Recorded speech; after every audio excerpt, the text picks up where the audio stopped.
It begins with an ultimate vision, not I want to have a successful business, not I want to launch a website. It's the real understanding of a purpose that creates energy and that aligns everyone around the same goal. Frankly, our biggest challenge as a culture is how do we empower people to unlock their true potential and explore who they are? Because I believe that inside each person is the potential to have deep, deep, powerful impact on their local community and society at large. So how do we make that happen? How do we unlock that? The way entrepreneurs do it, they work with what they have and they look around and say, what can I do with this? The really successful ones connect their ideas to other ideas. So, no idea is totally original. Most of us have ideas that add to existing ideas, that bring a bit of originality, that have our own take on things. And the really good ones link into great ideas that have come before. The first question that I ask myself is, what sucks in my world? Does this thing suck in my world so much that I want to do something about it? What sucked in my world? Having stomach aches every time I ate pizza, regular conventional pizza. Bleached flour, processed cheese, sugar-filled sauces, processed toppings. That was hurting me. But I loved pizza. I wanted to, keep it in my life, but I couldn't eat that kind of pizza. Second question is, does it suck for a lot of people? Because if it sucks for just you and you're like a diva, then sorry, but that's probably not a great business idea. But if it sucks for a lot of people, then business opportunity. The final question, which is the most important one, is can I be passionate about this issue, cause, or community for a really long time? It takes 10 years to be an overnight success. We often think that oh my God, Dollar Shave Club sold in 2 years for $1 billion. Oh, look at Instagram, had 10 people, sold for $1 billion. I can do this. Those are literally like winning the lottery. People, you have to feel like you can sit in that discomfort for 10 years. You need to be passionate about that issue for 10 years. You have to say to yourself, what is the worst that could possibly happen? And then, can I live with what is the worst that could possibly happen? You have to live your life recognizing that a sense of your life is out of control. That's hard for the average person, but that's par for the course for the entrepreneur. If you want the surest predictor of success is how people actually deal with failure. There is a very, very thin dividing line between success and failure. Most people who set up in business without financial backing, they fail at some times in their lives. I've only just stayed at the right side of that dividing line. If you think about it for a moment, just by being willing to fail once or twice and start again, you can increase the probability of your success. So failure teaches you not only what not to do, but also how to do things, with a smaller footprint. So if failure happens, it's not disastrous. I also learned the art of delegation. I have a fantastic team of people who run the Virgin companies, give them a lot of freedom to run the companies as if they were their own companies, give them the freedom to make mistakes. The Virgin brand is now maybe one of the top 20 brands in the world. I'm really, really deliberate about the type of people I bring onto the team, really checking their background, seeing if they really fit. Before anyone gets hired, they have to meet the whole team, and the team has to give me their feedback on what they think about this person, if they jive well. It really is culture. Culture trumps strategy every day of the week and twice on Sunday. You have to be a great listener. You have to be a great motivator. You have to be very good at praising and looking for the best in people. People are no different from flowers. If you water flowers, they flourish. If you praise people, they flourish. And that's a critical attribute of a leader. In a relationship, no matter what it is, you're Batman, somebody else is Robin, and often you're Robin and you allow somebody else to be Batman, and it makes you much more powerful. And that's what you see in the most successful people in the world. And success is not only money, success can be various other things. People who have overthrown government with Twitter, argument's sake.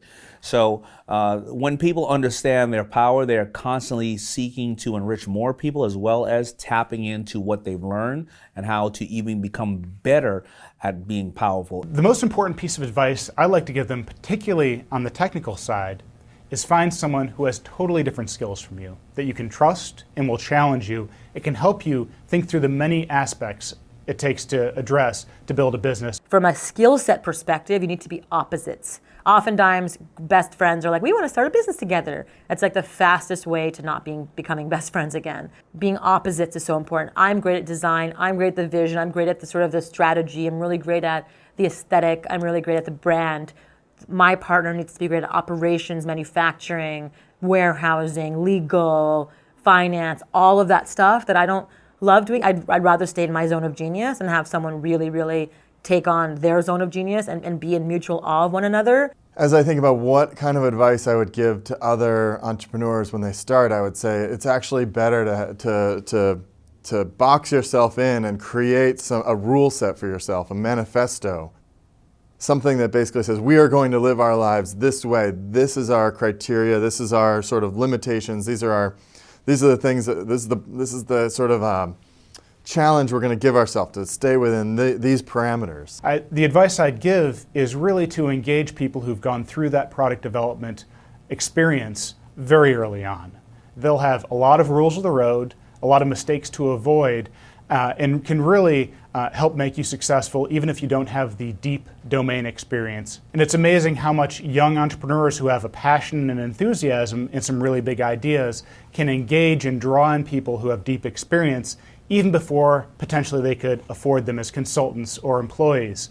I think as entrepreneurs are dreaming big, you can share that energy, share that vision, get people involved, and really bring in fantastic folks at a very early stage. Every entrepreneur will tell you when they're going through crisis, number one, clear your mind, accept whatever the possible outcome will be, and then the steps that you have to take are non-fear-based.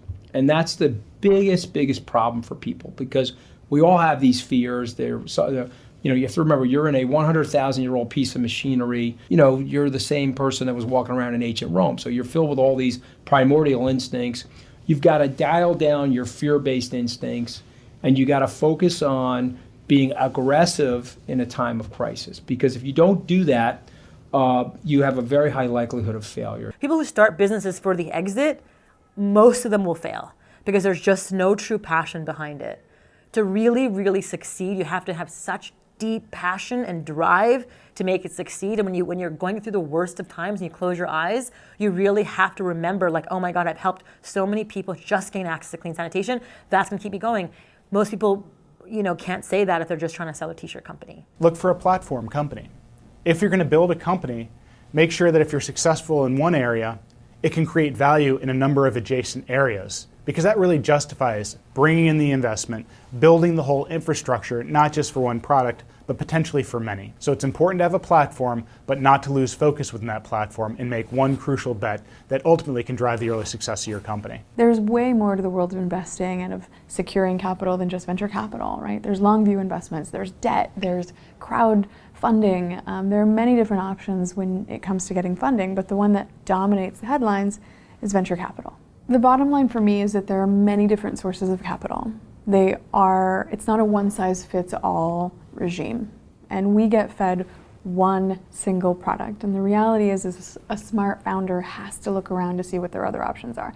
And I would say that this is not just a nice to have, this is a critical thing. The thing that I always tell founders is that VC might be for you, it might not be. But let's not romanticize what it is and how it works. Please do not take venture capital from any investor, no matter what terms they're giving you, unless you're willing to be fired from your own company, which is what happens to a lot of people who end up taking venture capital. Most people are trying to expand their portfolio and their brands by operating new businesses instead of digging into the relationships that they already have.